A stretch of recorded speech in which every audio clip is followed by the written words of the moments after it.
utiliser des fractions pour mesurer des longueurs en utilisant une unité que nous appellerons U.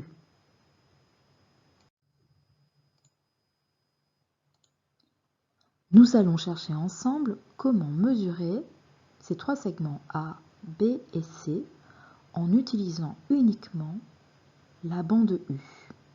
Donc ce segment et la bande U. La règle graduée est interdite. Tu n'as pas le droit de mesurer tous ces segments avec une règle graduée. Interdiction.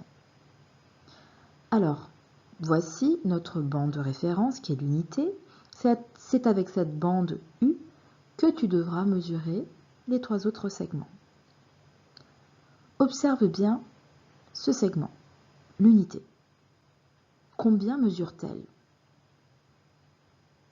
Alors, je te conseille de compter le nombre de carreaux. Oui, cette unité mesure 4 carreaux. 1, 2, 3, 4. 4 carreaux. Alors, si je dois partager cette bande en parts égales, combien aura-t-on de parts? Toujours, je te demanderai de regarder les carreaux. Oui, on aura 4 parts égales ici, une part correspond à un carreau. 1. Tu coupes ici, 2, 3 et 4. 4 carreaux, 4 parts. Comment écrirais-tu en fraction l'unité entière? Donc, l'unité entière. Alors, il y a 4 parts en tout. Et si je dois prendre toutes les parts, combien y aura-t-il de parts? Comment j'écrirai ma fraction? 4 quarts. Et oui, le premier 4, qui est le numérateur, correspond au nombre de parts que je prends. Et le 4 du bas, le 4 en dénominateur, c'est le nombre de parts en entier.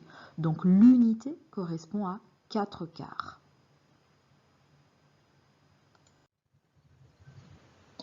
En utilisant toujours la bande U en référence, qui a été partagée en 4 parties égales, la fraction de la bande U est de 4 quarts, c'est 4 parties sur les 4. Il faudra donner la mesure en fraction des trois segments A, B et C. Pas de panique, je t'explique. Commençons par le segment A.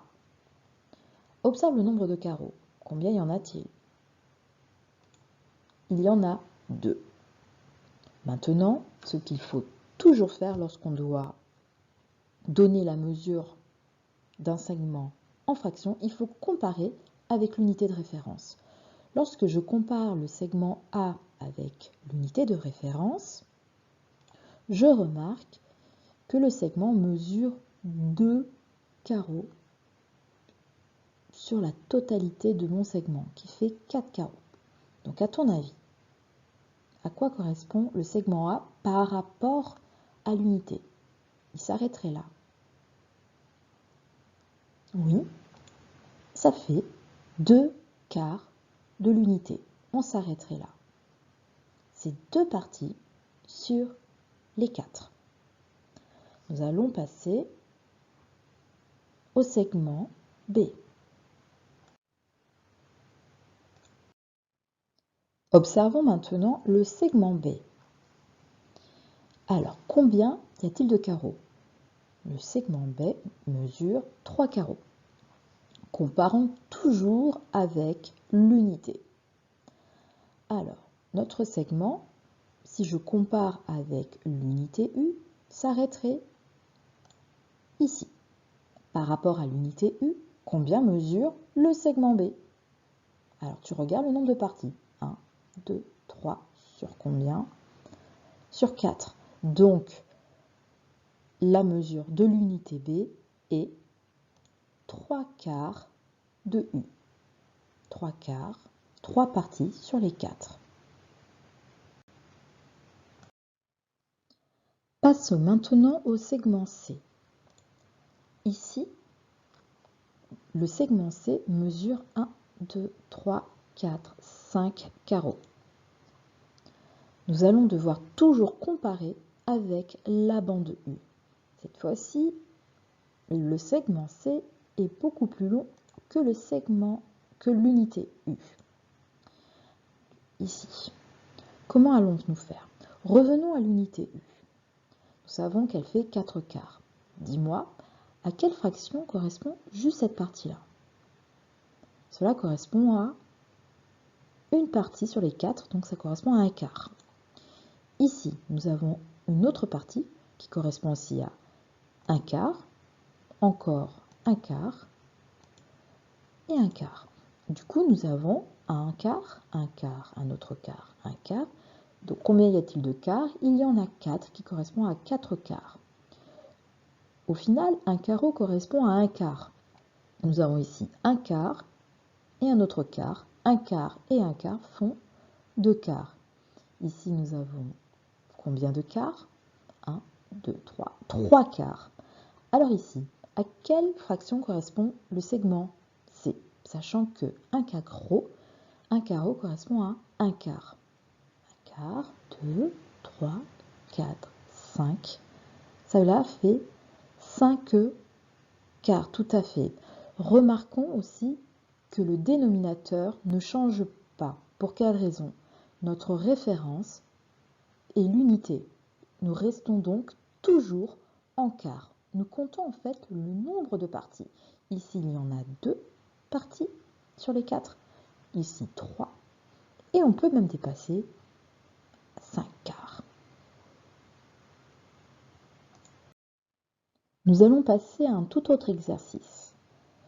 Nous allons tracer cette fois-ci un segment que nous nommerons D et qui ferait un demi de U.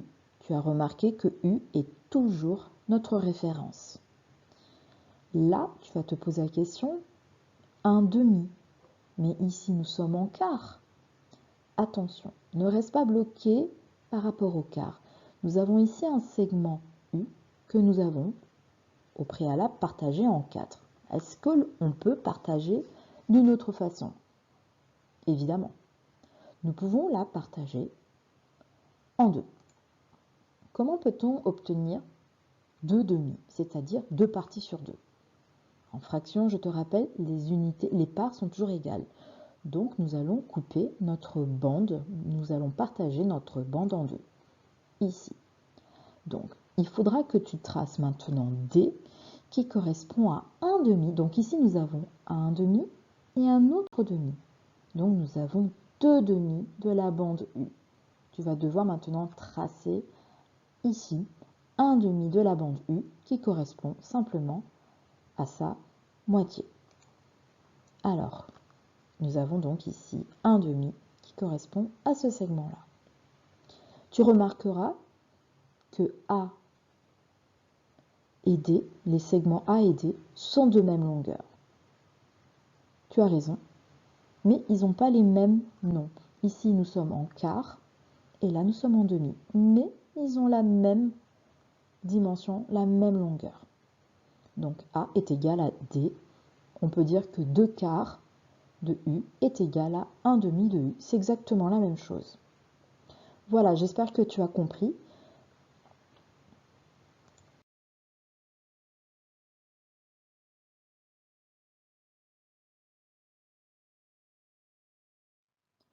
Tu devras faire cet exercice dans ton cahier. Reproduis les segments. Alors, tu as remarqué qu'il y a toujours cette unité, compte le nombre de carreaux, et 3 bandes A, B et C. Dans la consigne, on te demande pour chacune des bandes, exprime la longueur en fraction de U. Donc, l'unité de référence est la première bande. Il faudra que tu exprimes en fraction, que tu écrives une fraction par rapport à U de la bande A, B et C. Je te conseille de regarder en combien de parties est découpée notre bande unité. Voilà, j'espère que tu as compris et voilà, n'hésite pas à me contacter par mail ou par Benelux School si tu as des questions. Bon courage, à bientôt!